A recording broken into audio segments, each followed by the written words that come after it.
Ezequiel era un joven sacerdote, pero no ejercía su llamado dentro de los muros del templo de Jerusalén, como había soñado desde niño. Ahora estaba lejos, a orillas del río Quebar, en tierras de Babilonia. Tenía alrededor de 30 años, edad en la que normalmente comenzaría su servicio pleno en el templo, pero el templo estaba distante y él exiliado. Su rutina estaba marcada por el silencio, las miradas de desánimo de los compañeros y la nostalgia de aquello que ya no podían vivir. Entre pequeñas tareas del día a día, como buscar agua, cortar leña y participar de las pesadas conversaciones de los otros cautivos, Ezequiel llevaba en el pecho un peso constante, la sensación de que el pueblo había perdido la dirección de Dios. Aquel día en específico el calor del desierto parecía aún más sofocante y el aire estaba tan seco que agrietaba los labios. Ezequiel caminaba hacia el río, como hacía con frecuencia, en busca de frescor y quizá de un poco de paz. Se sentó a la orilla del agua, mirando su reflejo turbio que parecía distorsionar su rostro y su propia identidad. El ruido de las voces a lo lejos fue disminuyendo hasta que solo quedó el sonido lento de la corriente. Fue entonces, en ese instante aparentemente común, cuando una atmósfera diferente comenzó a rodearlo. El viento se volvió pesado, como si cargara algo invisible, y el corazón de Ezequiel se aceleró sin que hubiera un motivo aparente. De repente, el cielo frente a él pareció abrirse como un desgarrón de luz, y Ezequiel no sabía si estaba despierto o en trance. Vio algo que venía del norte, una gran nube cargada de fuego que se revolvía dentro de ella, como si las llamas tuvieran vida propia. El resplandor era tan intenso que parecía metal incandescente, imposible de mirar por mucho tiempo. Ezequiel sintió erizarse el vello de sus brazos, y la arena bajo sus pies tembló como si estuviera viva. El miedo le hizo querer correr, pero sus ojos estaban presos de aquello que surgía ante él. En medio de aquella nube en llamas, comenzaron a destacarse figuras que ningún hombre podría inventar. Eran seres de apariencia extraña y poderosa, con 4 rostros diferentes y alas que batían como tempestad. Sus pies eran como de becerro, reluciendo como bronce pulido. Ezequiel quedó paralizado al notar que junto a ellos había ruedas inmensas, que se movían en todas direcciones sin jamás girar, y esas ruedas estaban llenas de ojos, como si nada se les escapara. Cada detalle era tan vívido que él sentía como si su propia vida estuviera siendo escudriñada por aquellas miradas invisibles. Mientras intentaba entender lo que veía, un sonido fuerte llenó el aire, como el estruendo de muchas aguas, mezclado con el ruido de un ejército en marcha. El corazón de Ezequiel parecía latir al mismo ritmo de aquel trueno. Percibió que los seres vivientes se movían en perfecta armonía, y cuando sus alas se levantaban, la tierra entera parecía estremecerse. Sobre ellos, algo aún más impresionante surgió. Una especie de trono, hecho de zafiro brillante, sostenido por el movimiento coordinado de aquellas criaturas. Sobre el trono, Ezequiel vio una figura como la de un hombre, pero completamente diferente de cualquier ser humano. De lo que parecía ser su cintura hacia arriba, había fuego puro, resplandeciente, y de la cintura hacia abajo, también llamas que irradiaban luz como metal al rojo vivo. A su alrededor, un arco iris resplandecía, no como los comunes que se ven tras la lluvia, sino con una intensidad que parecía cortar el alma. Ezequiel no pudo soportarlo, cayó con el rostro en tierra, tomado por un temor reverente que mezclaba pavor y paz al mismo tiempo. Fue al postrarse que oyó una voz, tan poderosa que parecía atravesar la propia creación. No era como un sonido externo, sino como algo que sacudía su interior, alcanzando lugares del corazón que ni él sabía que existían. La voz lo llamaba por su nombre, y en aquel instante Ezequiel supo que no estaba solo ante una visión extraña, sino ante el mismo Dios Todopoderoso. Temblando, permaneció con el rostro en tierra, incapaz de mover siquiera un dedo. Era como si cada fibra de su cuerpo estuviera siendo pesada y examinada por la presencia divina. La voz, entonces, le trajo una orden clara y al mismo tiempo aterradora: que se levantara, pues sería enviado al pueblo de Israel, un pueblo rebelde y obstinado. El viento del Espíritu lo alzó en pie, aún sin fuerzas, y Ezequiel percibió que no era su propia voluntad la que lo movía, sino el poder de Dios. Oyó que debía hablar todo lo que le fuera ordenado, escuchara el pueblo o rechazara. Aquello no era una elección, sino una misión impuesta por la gloria que ahora lo rodeaba, y allí, a la orilla del río Quebar, su vida cambió para siempre. Después de aquel día, nada más parecía común. Mientras otros exiliados seguían su rutina de trabajos pesados y conversaciones sobre la esperanza de volver a Jerusalén, Ezequiel llevaba dentro de sí una inquietud constante. En veces, en medio del silencio de la noche, la misma voz le daba órdenes extrañas, difíciles incluso de explicar. Cierta vez, fue instruido a acostarse sobre un lado por muchos días, representando el peso de la iniquidad de Israel. La gente que pasaba miraba con desconfianza, algunos reían, otros lo llamaban loco, pero él sabía que no era teatro. Cada gesto era un recado vivo de Dios.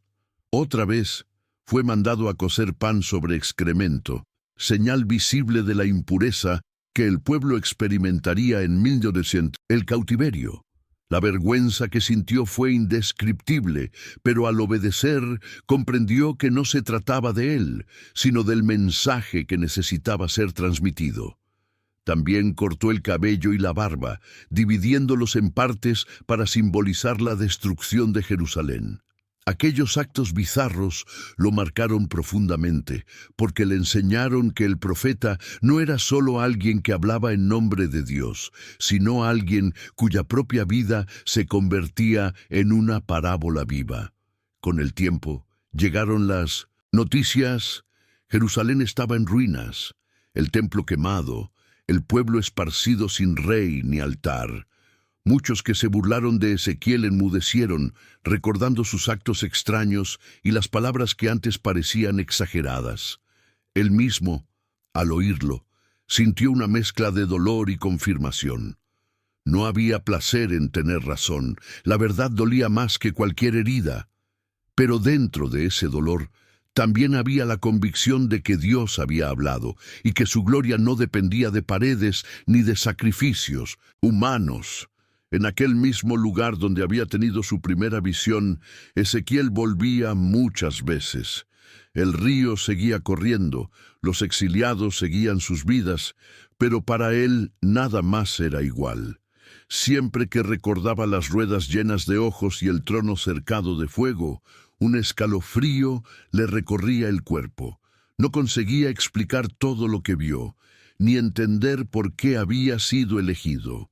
Lo que sabía era solo esto: Dios le había mostrado su gloria y el llamado permanecía. Hasta hoy, quien lee sus palabras siente el peso de aquel encuentro, pero solo él conocía el silencio extraño que quedó después de que la visión cesó, como si el cielo se hubiera cerrado otra vez, dejando la certeza de que jamás volvería a ser el mismo. Ezequiel ya no era solo el joven exiliado que llevaba nostalgia del templo. Después de la visión de la gloria de Dios, su rutina en Babilonia ganó un peso diferente. Los días seguían con el trabajo duro, la vida entre los cautivos y el ruido constante de una ciudad extranjera. Pero dentro de él había siempre el recuerdo de aquella voz y de aquel llamado que no lo dejaba en paz. Mientras sus compañeros hablaban de la nostalgia de Jerusalén y de los planes de retorno, Él caminaba en silencio, oyendo órdenes que nadie más oía. Su mirada, antes común, ahora parecía cargar algo distante, como si estuviera siempre en otro lugar. Cierta mañana, cuando el sol aún nacía sobre los campos polvorientos, Ezequiel recibió una orden extraña. Debía acostarse sobre el lado izquierdo, delante de todos, y permanecer así por muchos días. La escena parecía absurda incluso para él, pero el peso de la voz de Dios no dejaba espacio para cuestionamientos. Entonces, en medio de la comunidad de exiliados, extendió su manto en el suelo, se apoyó sobre un lado y allí se quedó. Las horas se arrastraban y las personas pasaban, cuchicheaban, algunas reían, otras sacudían la cabeza. Podía sentir el polvo pegándose a la piel y el dolor creciendo en los huesos. Pero dentro de mí sí sabía que cada minuto representaba la iniquidad de la casa de Israel. Cuando los días se transformaron en semanas y las semanas en meses, muchos ya no podían ignorarlo. El sacerdote acostado parecía una figura fuera de sí, pero su persistencia despertaba inquietud. Los niños se acercaban para mirar, los adultos apartaban el rostro avergonzados, y algunos se burlaban en voz alta. Ezequiel, sin embargo, permanecía inmóvil, sintiendo cada parte del cuerpo arder, como si el dolor fuera parte del mensaje. Después recibió orden de girar hacia el lado derecho y repetir el mismo acto, simbolizando la iniquidad de Judá. Ya no se veía como un hombre común. Su cuerpo se había convertido en un cartel vivo del juicio de Dios. No tardó en venir otro mandato extraño. Dios le dijo que debía cocer pan sobre excremento humano, para mostrar al pueblo la impureza del alimento que comerían en el exilio. El peso de la vergüenza cayó sobre Ezequiel como una piedra. Él, un sacerdote acostumbrado a las reglas de pureza, tendría que humillarse delante de todos. Después de clamar en su debilidad, el Señor permitió que usara estiércol de animal en lugar del humano, pero el mensaje ya estaba dado. La nación que rechazaba la santidad probaría la inmundicia. Aquella escena del humo elevándose del fuego impuro quedó marcada en la memoria de los que la presenciaron. Algún tiempo después, otra orden lo golpeó como un impacto inesperado. Debía raparse la cabeza y la barba, algo impensable para un sacerdote. El cabello, que llevaba como señal de dignidad, cayó a puñados bajo la hoja afilada. Cada mechón en el suelo parecía arrancar también su honra delante de los hombres. Pero no terminó allí. Dios mandó que dividiera aquellos cabellos en 3 partes. Una debía ser quemada en el fuego, otra golpeada con espada, y la tercera esparcida al viento. Quedaría solo un pequeño puñado prendido en el manto, como señal de que un pequeño remanente sobreviviría. La multitud, que observaba en silencio, percibía que aquello no era un gesto cualquiera, sino un retrato vivo del destino de Jerusalén. Con cada acto profético, el espanto crecía entre los exiliados. Algunos murmuraban que Ezequiel se había enloquecido. Otros reconocían que había algo sobrenatural detrás de aquellas escenas. Él, por su parte, llevaba un cansancio que no era solo físico. Sentía el peso de ser visto como un espectáculo, mientras por dentro ardía el temor de aquello que Dios estaba a punto de hacer con la ciudad santa. Cuando caía la noche y todos se recogían, él permanecía despierto, recordando el trono de fuego que había visto junto al río Quebar, y, en silencio, entendía que cada gesto obedecido era la confirmación de que la voz que oyó era demasiado real para ser ignorada. Con el paso de los meses, los actos de Ezequiel dejaron de ser solo motivo de risa.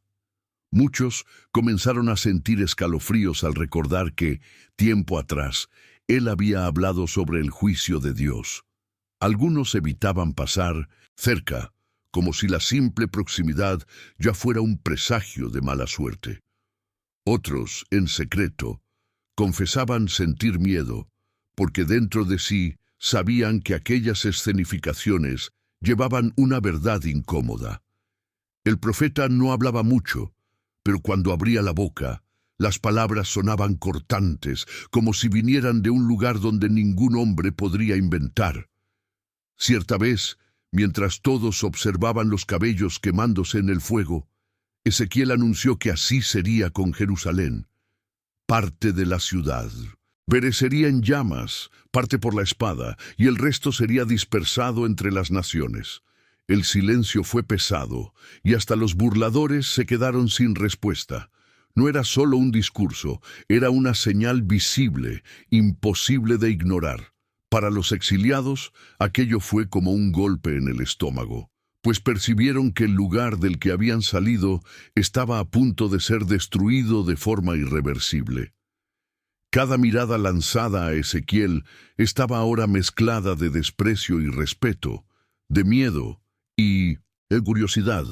Fue en ese clima de tensión que la voz de Dios volvió a hablar con claridad al corazón de Ezequiel.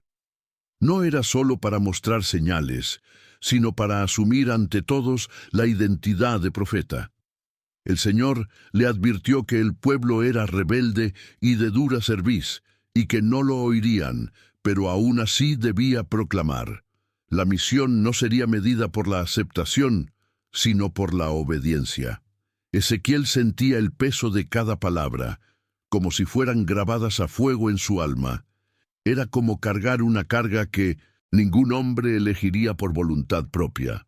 Aún así, obedecía.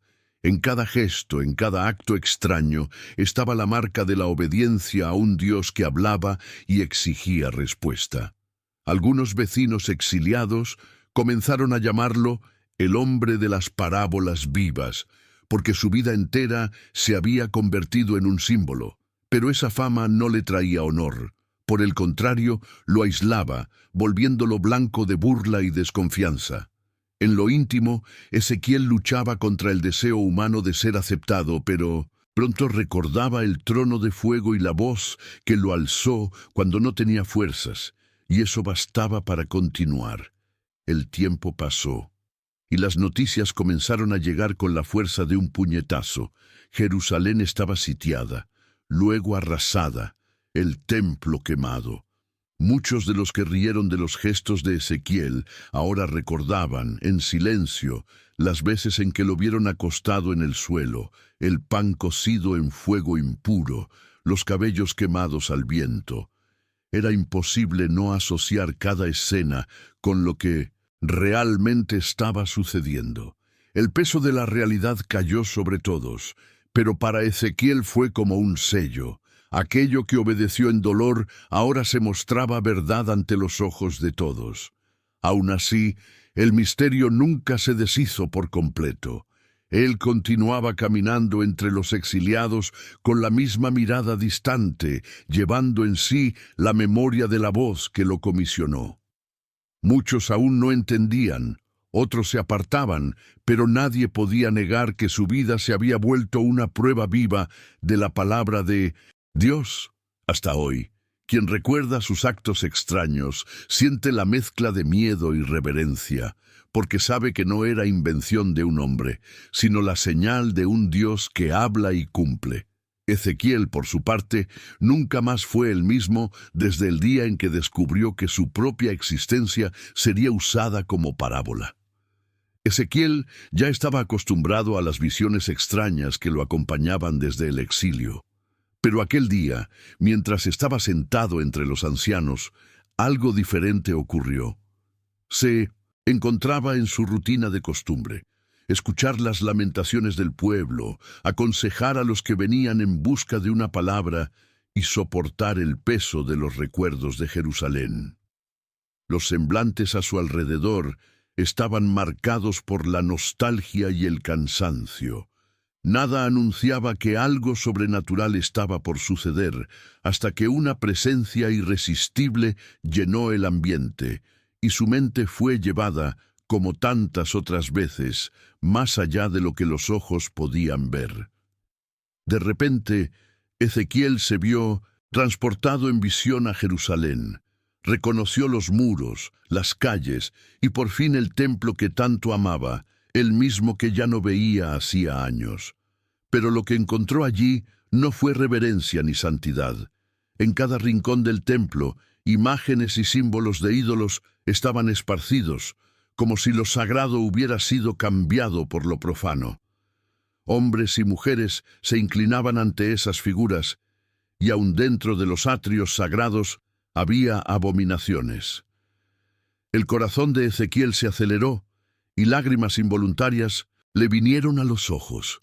El lugar que debería ser el centro de la gloria de Dios estaba tomado por la oscuridad de la idolatría.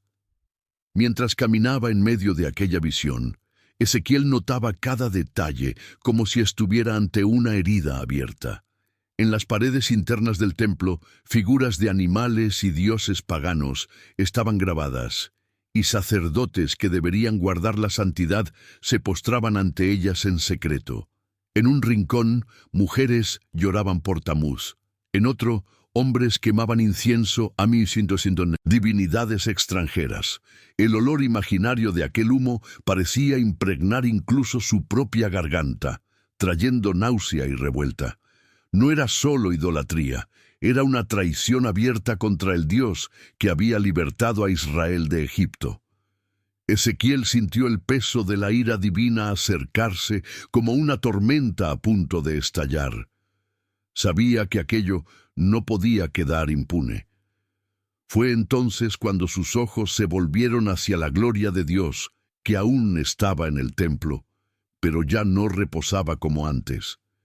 Ella se mantenía como vacilante cerca del umbral. El brillo intenso, que recordaba fuego mezclado con zafiro, iluminaba el santuario corrompido, y la tensión en el aire era sofocante. Ezequiel comprendió que estaba a punto de presenciar algo terrible: la retirada de la presencia que sostenía al pueblo y a la ciudad. Lo que ocurrió a continuación marcó a Ezequiel de forma irreversible. Vio la gloria del Señor elevarse del lugar donde solía habitar, sobre el propiciatorio.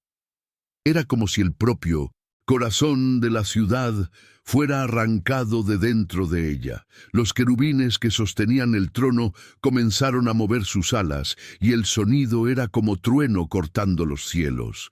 Las ruedas llenas de ojos se desplazaban junto con ellos, en perfecta sincronía, acompañando cada movimiento de la presencia divina.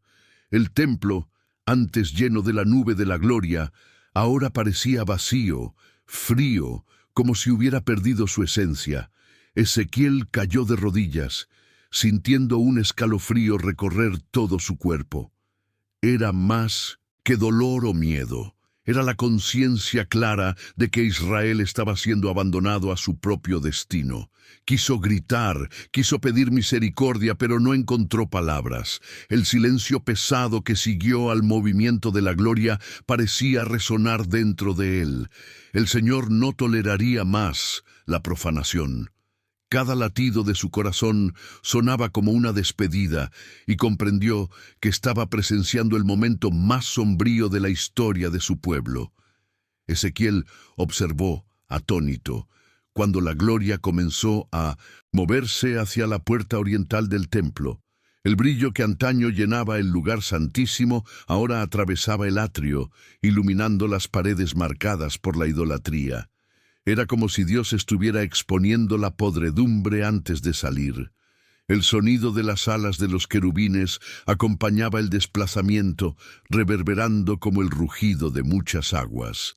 Cada paso de la visión era un golpe en el corazón de Ezequiel, que sabía que estaba viendo la retirada de aquello que hacía a Israel diferente de las otras naciones, la presencia del Altísimo en su medio. La gloria se detuvo por un momento sobre la entrada, como si diera a la ciudad la última oportunidad de arrepentimiento. Ezequiel contuvo la respiración, sintiendo en lo íntimo que algo definitivo estaba ocurriendo. Pero los hombres y mujeres, sumergidos en sus prácticas secretas, no veían nada. Para ellos, Era solo un día más en Jerusalén. Esa indiferencia del pueblo desgarraba aún más el alma de Ezequiel, pues confirmaba que el juicio era inevitable. La gloria, entonces, siguió adelante, sobrepasando los límites del templo en dirección a la ciudad. Desde lo alto, Ezequiel acompañaba en visión la gloria atravesando la ciudad, posándose sobre ella como una nube en movimiento. Las casas, las plazas y hasta los muros de Jerusalén quedaron bajo aquella luz sobrenatural, pero nadie percibía. Los habitantes seguían sus rituales, sus conversaciones y negocios, ciegos a lo que realmente importaba. Para Ezequiel, cada paso de la gloria, rumbo a las puertas de la ciudad, era como asistir a una despedida dolorosa, en la que quien partía no volvería pronto. El peso de ser el único en ver aquello casi aplastaba sus hombros. Cuando la gloria llegó al monte que está al oriente de la ciudad, se detuvo una vez más. El profeta sintió el aire enrarecido, como si estuviera ante un silencio cósmico.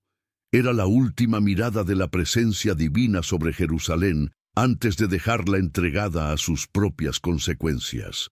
En ese instante, lágrimas corrieron por el rostro de Ezequiel. Entendió que no era solo una visión, sino el anuncio de que la destrucción estaba próxima. El templo ya no era la casa de Dios, y la ciudad ya no estaba guardada por su presencia. Cuando la gloria finalmente se apartó del monte, Ezequiel sintió como si el propio suelo hubiera sido arrancado de debajo de sus pies. La visión cesó de repente, y se vio de vuelta entre los ancianos, sentado en silencio, con el rostro pálido y el cuerpo trémulo. Nadie más allí había visto lo que él había presenciado, y eso aumentaba aún más el peso en su corazón. Era como cargar solo la noticia de una tragedia inevitable. Sabía que sin la presencia de Dios, Jerusalén no resistiría mucho tiempo. El vacío dejado por la gloria era más aterrador que cualquier ejército enemigo. En los días que siguieron, Ezequiel no podía mirar al cielo sin recordar el brillo que se había ido. Caminaba entre los exiliados con un silencio pesado, guardando en sí el recuerdo de la escena. Hasta hoy, quien lee sus palabras siente el escalofrío de aquel momento. La gloria del Señor, que antes habitaba entre los hombres, se levantó y se fue. Ezequiel jamás olvidó el sonido de las alas de los querubines y la visión de la luz atravesando la ciudad. El misterio que quedó era este: ¿cuándo y cómo volvería a habitar aquella presencia en medio del pueblo? Ezequiel ya había aprendido a vivir con el peso de las visiones y la soledad de ser profeta en tierra extranjera. Los días en Babilonia estaban marcados por tareas simples, el ruido de las conversaciones entre los cautivos y la nostalgia insistente de Jerusalén. Pero en el fondo de su corazón sabía que algo terrible estaba por ocurrir. No era solo una expectativa sombría, era la certeza dolorosa de quien ya había visto la gloria de Dios abandonar el templo. Cada vez que cerraba los ojos, el brillo de aquella partida volvía a su mente como una herida abierta. Aquel día específico, la noticia llegó como una lámina cortando el aire. Mensajeros exhaustos vinieron a contar que Jerusalén había caído. El ejército de Nabucodonosor había destruido los muros, quemado las casas y arrasado el templo. Las palabras sonaron como trueno entre los exiliados. Unos lloraban, otros se rebelaban, y muchos quedaron paralizados, incapaces de reaccionar. Ezequiel, sin embargo, no se sorprendió. El choque era real, pero dentro de él había también una confirmación amarga. Todo lo que había anunciado, todas las señales que había vivido ante el pueblo, ahora se habían cumplido. Cuando oyó los detalles, Ezequiel sintió que las piernas le flaqueaban. No era solo la noticia de una ciudad en ruinas, era el corazón de su fe, el templo reducido a cenizas. El lugar donde tantas generaciones habían visto la presencia de Dios ahora estaba en llamas, saqueado por soldados extranjeros. Cerró los ojos y por un instante pudo imaginar el sonido de los cánticos interrumpidos, el altar quebrado, el oro siendo llevado como si fuera simple objeto. El vacío que tomó su pecho era casi físico, como si algo hubiera sido arrancado de dentro de él. Entre los exiliados, la desesperación se esparcía rápidamente. Hombres se golpeaban el pecho, mujeres rasgaban las ropas en señal de luto, y jóvenes lloraban como niños. Algunos aún preguntaban si habría oportunidad de reconstrucción, pero la mayoría ya entendía, el juicio se había cumplido. Ezequiel caminaba entre ellos en silencio, observando cada rostro marcado por el horror. No necesitaba decir nada, pues todos sabían que él ya había hablado de eso antes. El peso de la confirmación era tan grande que aún en medio de la multitud se sentía completamente solo. Para Ezequiel, la caída de Jerusalén no era solo una tragedia política o militar. Era como si la identidad del pueblo hubiera sido arrancada junto con cada piedra derribada del templo. Desde niño, había oído que allí estaba el lugar escogido por Dios para habitar entre ellos. Ahora, lo que quedaba era solo humo elevándose al cielo, y relatos de soldados babilonios riendo mientras saqueaban los utensilios sagrados. El dolor era tan agudo que apenas podía respirar. El recuerdo de la gloria, dejando el templo días antes, volvía con claridad, y entendía que nada de aquello era por acaso. El silencio de aquella noche fue diferente de todos los otros. Ninguno de los exiliados osaba levantar la voz. Hasta los niños, normalmente inquietos, guardaron silencio, como si también percibieran el peso invisible en el aire. Ezequiel se apartó un poco, sentándose a la orilla de un arroyo. Allí, con la cabeza entre las manos, lloró en silencio. No era solo luto, era también la conciencia amarga de que la justicia de Dios se había cumplido. El profeta sentía el corazón dividido. De un lado, el dolor de ver su ciudad arrasada. Del otro, la certeza de que Dios había hablado y nadie quiso oír. En los días siguientes, el campamento de los exiliados parecía un velorio sin fin. Muchos andaban sin rumbo, murmurando palabras inconexas, como si no consiguieran procesar la realidad. Algunos recordaban las advertencias de los profetas y reconocían, aunque tarde, que habían rechazado la voz de Dios.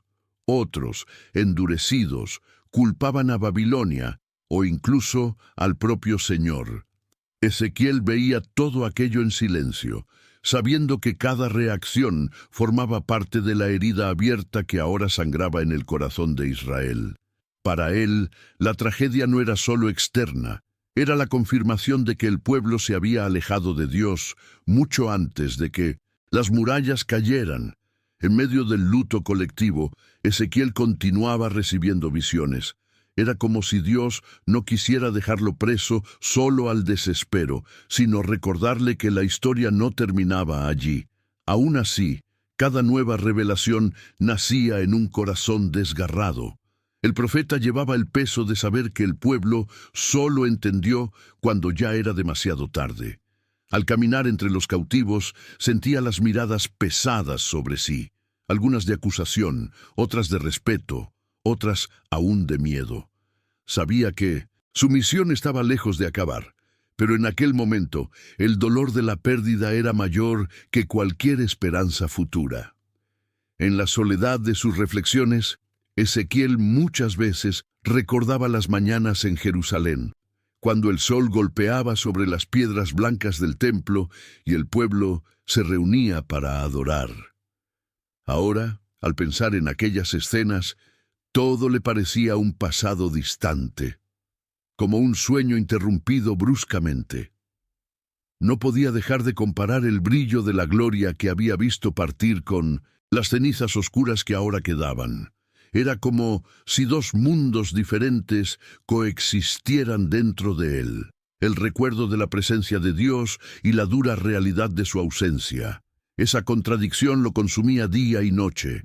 Al mismo tiempo, Ezequiel sentía una extraña serenidad en medio del caos. Era como si el dolor, en su intensidad, lo empujara hacia una confianza aún mayor en Dios. Sabía que el Señor no había sido derrotado, ni había olvidado a su pueblo.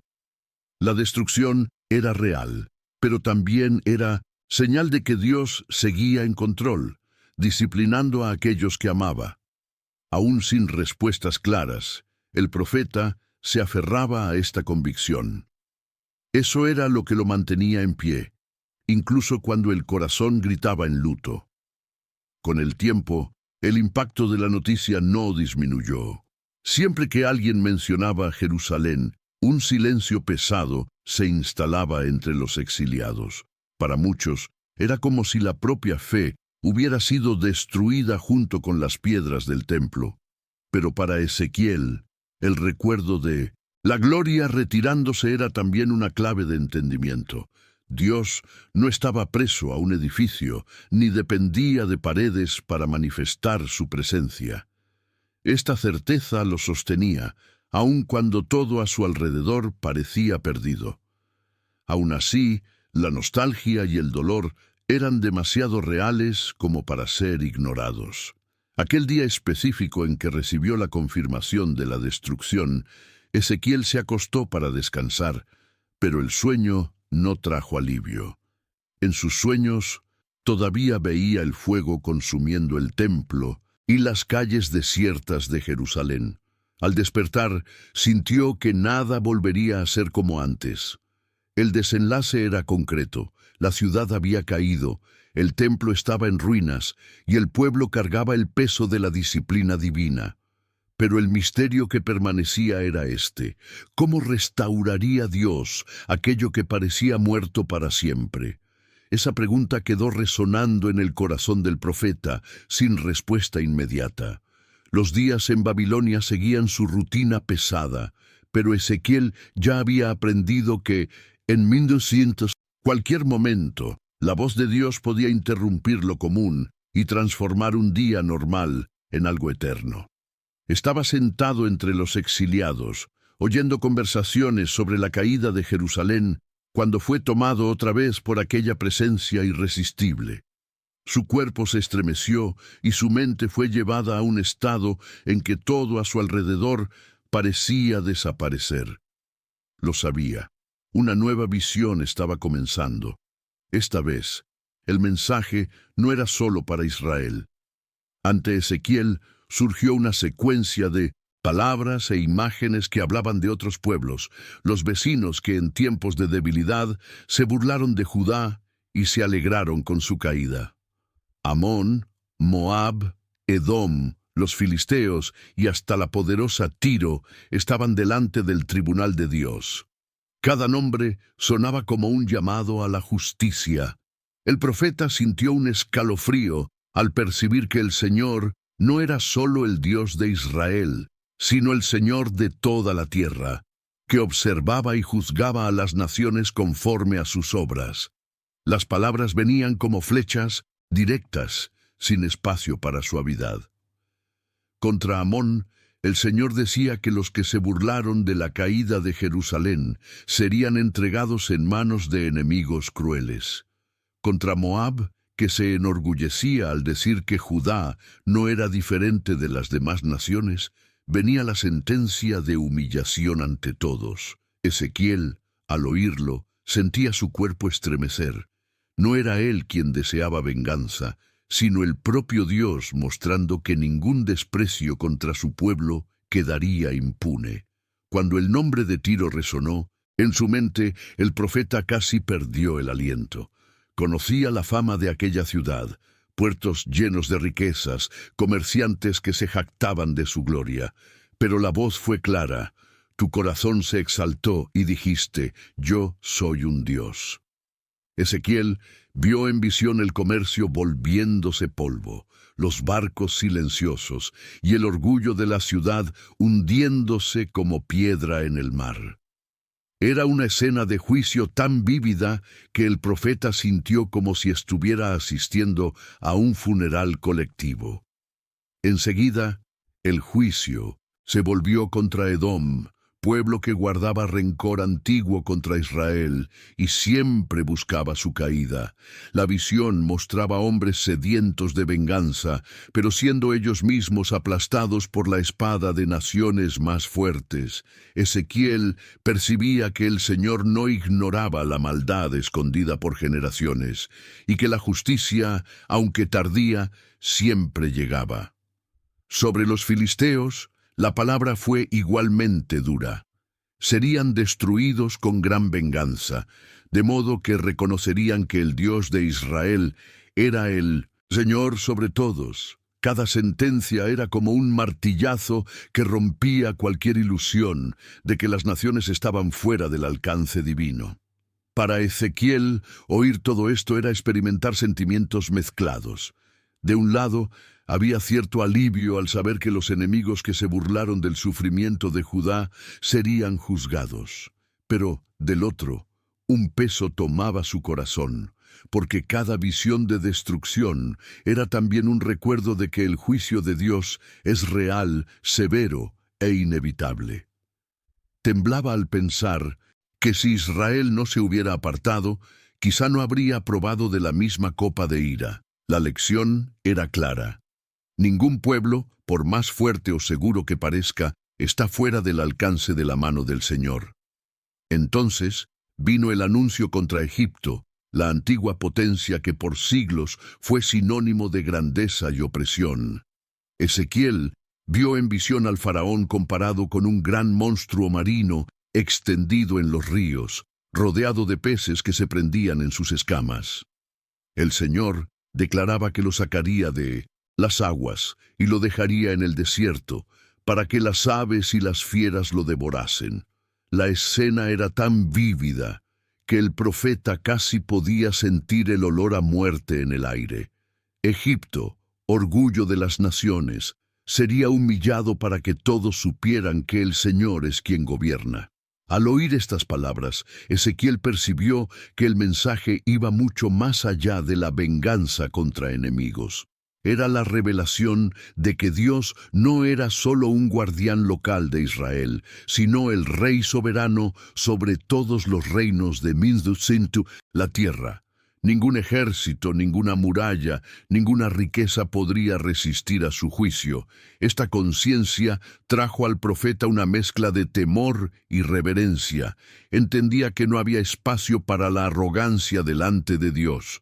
Si hasta los gigantes de las naciones caerían, ¿qué sería del hombre común que osara desafiar al Señor? Cuando volvió en sí, Ezequiel sabía que necesitaba proclamar aquellas palabras, aunque el pueblo lo mirara con desconfianza. Entre los exiliados, muchos se sorprendían al oír que hasta las naciones poderosas serían abatidas. Algunos consideraban imposible que Tiro, Egipto o cualquier otro imperio pudieran caer. Pero el profeta hablaba con una convicción que no venía de él. Cada detalle de la visión ardía en su mente, y su voz sonaba como la de alguien que había estado ante el tribunal de Dios. No era solo profecía distante, era una advertencia viva de que nadie está fuera del alcance de la justicia divina. A pesar de hablar con firmeza, Ezequiel sentía dentro de sí un peso casi insoportable. El juicio contra Israel ya le había costado noches de lágrimas. Ahora, ver el mismo destino extendiéndose por las naciones lo dejaba exhausto. Había momentos en que deseaba no haber visto nada, no haber oído nada, y solo vivir como los otros exiliados. Pero el llamado era mayor que su deseo personal. El profeta entendía que su misión no era consolar o animar, sino revelar la verdad de Dios, aunque esa verdad fuera dura como piedra. En los días que siguieron, la palabra de Ezequiel comenzó a circular entre los cautivos. Algunos se burlaban, otros quedaban en silencio, pero también había quien sintiera un temor profundo. La idea de que Dios juzgaba no solo a Israel, sino a todas las naciones, cambió la forma en que muchos veían el mundo. Ya no se trataba solo de su propio dolor en el exilio, sino del hecho de que ningún pueblo podría escapar de la mano del Altísimo. Para algunos, esa percepción trajo miedo; para otros, una extraña sensación de justicia, como si finalmente comprendieran que el Señor estaba atento a cada acto de arrogancia humana. Ezequiel, sin embargo, guardaba en sí el misterio de lo que vio. Sabía que aquellas palabras no eran fruto de su imaginación, pero no conseguía medir la extensión de todo. Cuando miraba a los exiliados, veía solo hombres cansados, mujeres con nostalgia y niños que poco entendían de la situación. Pero dentro de él resonaba la certeza de que Dios era Señor sobre reinos e imperios, y que el mismo fuego que consumió Jerusalén también juzgaría a sus vecinos. El desenlace era concreto: los orgullosos caerían. El misterio que quedaba era cuándo y cómo se cumpliría cada juicio. Era uno de esos días en que Ezequiel llevaba en el corazón el peso del exilio. El pueblo estaba abatido, las conversaciones giraban siempre en torno a la nostalgia de Jerusalén y a la sensación de que ya no había esperanza. Él mismo se veía consumido por el silencio de Dios, entre una visión y otra, como si estuviera suspendido en un espacio vacío. En este ambiente de desánimo, su mente fue tomada nuevamente por la mano poderosa del Señor, y en un instante ya no estaba más entre los cautivos, sino en un lugar completamente diferente. De repente, se vio en medio de un valle inmenso. El suelo estaba cubierto de huesos, esparcidos de forma desordenada, como si allí hubiera ocurrido una gran batalla muy tiempo atrás. El sol golpeaba fuerte, resaltando el blanco seco de aquellos restos. El silencio era absoluto. Solo el viento cortaba el aire, haciendo eco del sonido hueco entre los huesos. Ezequiel caminaba lentamente, mirando a todos lados, y percibió que no había señal alguna de vida. Eran huesos sequísimos, sin carne, sin cualquier resquicio de vitalidad. El escenario era de muerte completa, y la sensación que lo dominaba era de desesperación y soledad. Mientras miraba alrededor, una voz conocida resonó, cortando el silencio pesado del valle. Era el Señor, hablando con la misma autoridad que ya había oído antes, pero ahora en medio de aquel escenario de muerte. La pregunta fue directa: «Hijo de hombre, ¿podrán revivir estos huesos?». Ezequiel sintió el corazón acelerarse. Su mente humana gritaba que no, que aquello era imposible, pero ante la voz divina solo consiguió responder con humildad: «Señor Dios, tú lo sabes». Sabía que la respuesta no estaba en su lógica, sino en el poder de aquel que le hablaba. Entonces vino la orden que sonó extraña y poderosa al mismo tiempo. Debía profetizar sobre los huesos, diciendo que recibirían vida. El profeta respiró hondo y, aún trémulo, alzó la voz en medio de aquel valle. Las palabras salían de su boca como flechas: «Huesos secos, oíd la palabra del Señor». En el mismo instante, un ruido comenzó a resonar alrededor, primero suave, luego creciente, hasta convertirse en un estruendo que parecía estremecer el suelo. Ezequiel vio con sus propios ojos los huesos comenzar a moverse, uniéndose unos a otros, formando esqueletos completos. A medida que los huesos se unían, Ezequiel vio aparecer tendones, cubriendo cada unión, y luego carne creciendo hasta formar cuerpos enteros.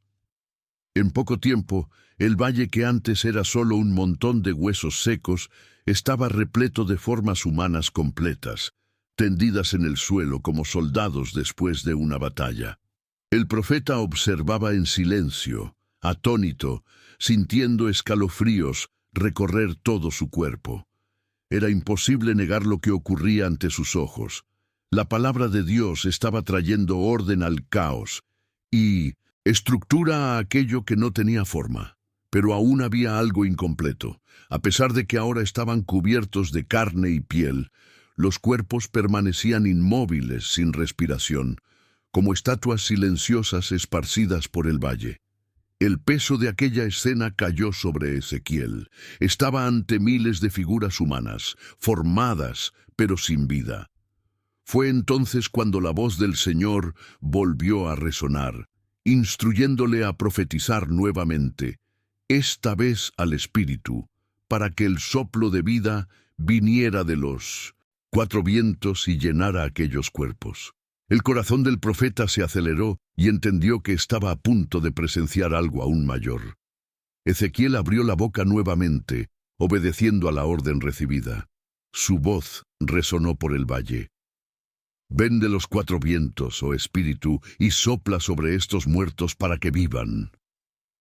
En el mismo instante, un viento fuerte comenzó a soplar, levantando polvo y trayendo un sonido que recordaba una respiración profunda. El profeta sintió el aire moverse a su alrededor, y de repente los cuerpos que yacían inmóviles comenzaron a temblar. Sus pechos se alzaron como si inspirasen por primera vez, y el sonido de miles de alientos llenó el valle silencioso. Lo que antes era un escenario de muerte, ahora estaba ante sus ojos, transformado en vida. Los cuerpos se levantaron de una sola vez, formando un ejército inmenso, firme y lleno de vigor. La visión era demasiado impresionante como para describirla con palabras simples. Ezequiel sintió que las piernas le fallaban y cayó de rodillas, no por miedo, sino por reverencia ante aquello que presenciaba. El valle que hacía poco era seco y estéril, ahora estaba tomado por vida y fuerza, y el profeta sabía que no estaba viendo solo huesos que revivían, sino una señal de lo que Dios aún haría con su pueblo. Mientras aún contemplaba aquel ejército en pie ante él, la voz del Señor habló nuevamente, clara y directa. Hijo de hombre, estos huesos son toda la casa de Israel. Ellos dicen, nuestros huesos se secaron, pereció nuestra esperanza, estamos del todo exterminados. El peso de estas palabras cayó sobre el corazón de Ezequiel como un reflejo de lo que él veía diariamente entre los exiliados, hombres y mujeres que ya no creían en ningún futuro. La visión no era solo una escena poderosa, era un retrato fiel de la desesperación colectiva de su pueblo. Dios entonces le dio una orden aún más profunda. Debía profetizar que Él abriría los sepulcros, sacaría a su pueblo de las tumbas y los llevaría de vuelta a su tierra. Pondré en vosotros mi espíritu, y viviréis, dijo el Señor. Al oír esto, Ezequiel comprendió que aquella visión no era solo sobre huesos y carne, sino sobre restauración completa. Era la promesa de que Dios daría un nuevo corazón y un nuevo aliento a su pueblo, aun cuando todo parecía perdido.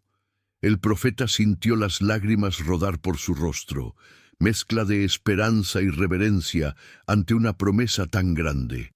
Cuando la visión cesó, Ezequiel aún estaba de rodillas, respirando, hondo, como si él mismo hubiera participado de aquella resurrección.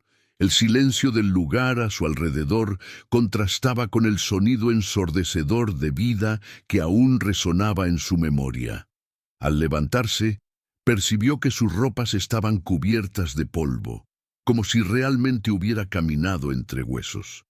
El profeta llevaba en el cuerpo y en el alma la marca de algo imposible de olvidar. Sabía que había presenciado no solo una escena simbólica, sino un mensaje concreto. Dios podía restaurar incluso lo que parecía muerto desde hacía mucho tiempo. De regreso a la convivencia de los exiliados, Ezequiel miraba a aquellos hombres y mujeres abatidos y ya no los veía de la misma forma. A cada semblante triste recordaba el ejército que se levantó en el valle. Sin embargo, en lo íntimo llevaba también el misterio. ¿Cuándo y cómo sucedería de hecho esa restauración? No tenía todas las respuestas, pero guardaba la certeza de que el Espíritu del Señor era capaz de soplar vida donde solo había polvo y desespero.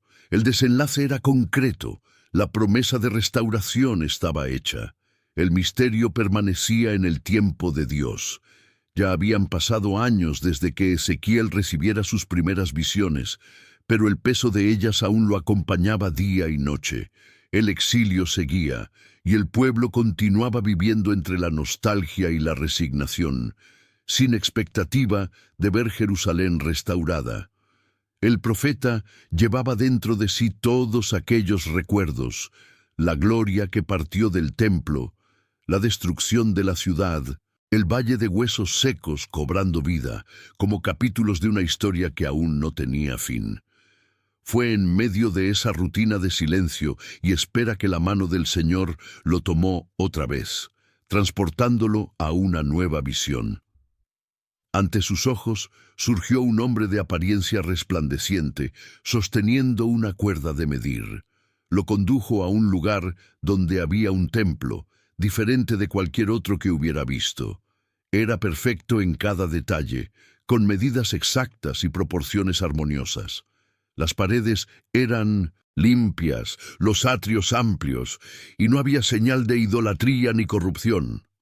Al caminar por aquellos corredores, Ezequiel sintió algo que no experimentaba hacía mucho tiempo, la presencia de la gloria de Dios llenando cada espacio, como si finalmente hubiera vuelto para habitar entre su pueblo.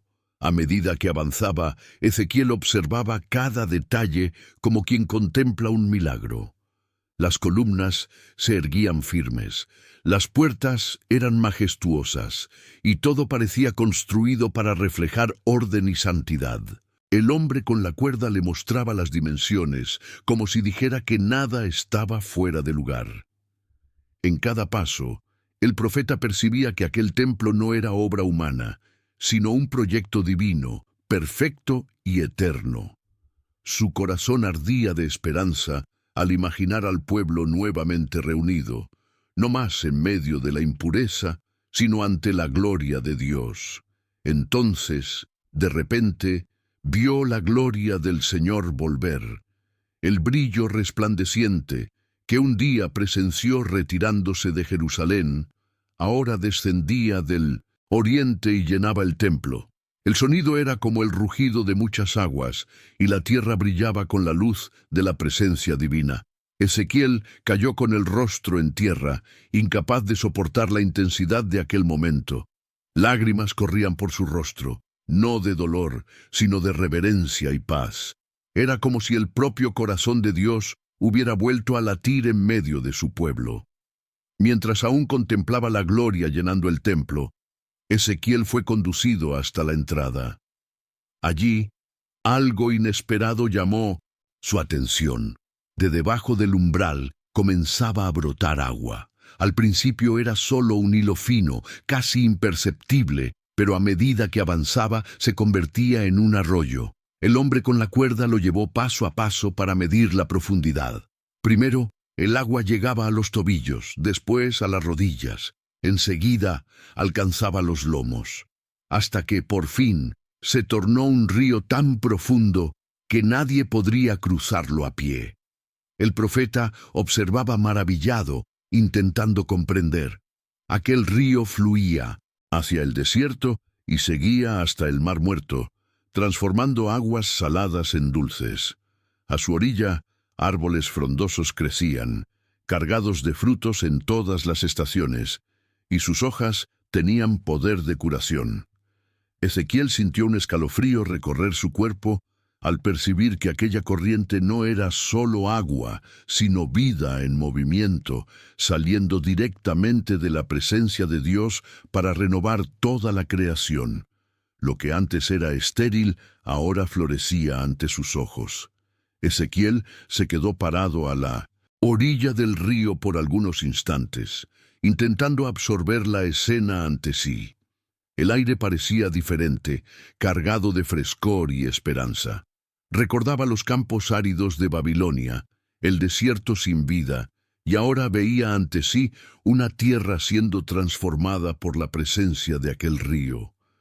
El contraste era tan grande que lágrimas de alegría se mezclaron con el espanto. Era como si Dios le estuviera mostrando que, aún después de la muerte y la destrucción, la vida aún podía brotar con fuerza, incomparable. Mientras meditaba, el hombre que lo guiaba explicó que aquel río simbolizaba el poder de Dios para restaurar completamente al pueblo y la tierra. No habría más estancamiento ni infertilidad, porque donde llegara aquella agua, la vida florecería. Ezequiel entendió entonces que aquella visión no era solo sobre un templo físico, sino sobre la promesa de un futuro en el que Dios habitaría nuevamente en medio de su pueblo, de manera plena y definitiva. El corazón del profeta se llenó de esperanza, aun sabiendo que todavía vivía en el exilio. A medida que la visión se expandía, Ezequiel notaba cómo cada detalle llevaba un mensaje mayor de lo que él podía comprender plenamente. Los árboles que daban frutos cada mes parecían anunciar que no habría más escasez. Las hojas que curaban simbolizaban un tiempo en que el dolor y la enfermedad no tendrían más dominio. El profeta miraba todo aquello con una mezcla de reverencia e incredulidad, como si se preguntara a sí mismo si realmente estaba ante algo real o ante una promesa aún distante. Cada imagen se grababa en su mente como marcas de fuego. Al mismo tiempo, sentía una paz que no experimentaba desde antes del exilio. El valle de huesos secos había mostrado que Dios podía dar vida a lo que parecía muerto. Ahora, el río de la vida confirmaba que esa restauración sería abundante y eterna. Ezequiel entendía que, aún en medio del cautiverio, el Señor ya estaba preparando algo mucho mayor. El peso del luto aún existía, pero estaba cubierto por la esperanza de que la gloria retornaría, y esta vez permanecería para siempre. Cuando la visión llegó a su fin, Ezequiel se vio nuevamente entre los exiliados, sentado en el mismo lugar de antes. El murmullo del pueblo continuaba, pero dentro de él había silencio y reverencia. Miraba alrededor y veía hombres cansados, mujeres abatidas y niños sin esperanza, pero en su mente aún corría la imagen del río que transformaba desiertos en jardines. El contraste era doloroso, pero también le daba fuerzas para continuar. El templo que vio no era solo una construcción distante, era la promesa de que Dios no había terminado con su pueblo. En los días que se siguieron, el profeta llevaba en sí el misterio de aquella visión. No sabía cuándo ni cómo se cumpliría todo, pero tenía la certeza de que la restauración vendría. El desenlace era concreto. Dios había mostrado un templo perfecto y un río que traía vida. El misterio que permanecía era el tiempo, el cuándo y el cómo, que solo el Señor conocía. Hasta hoy, quien lee sus palabras siente el mismo impacto que él sintió, el consuelo de que, aún después de la destrucción, hay una promesa de vida abundante que jamás puede ser anulada.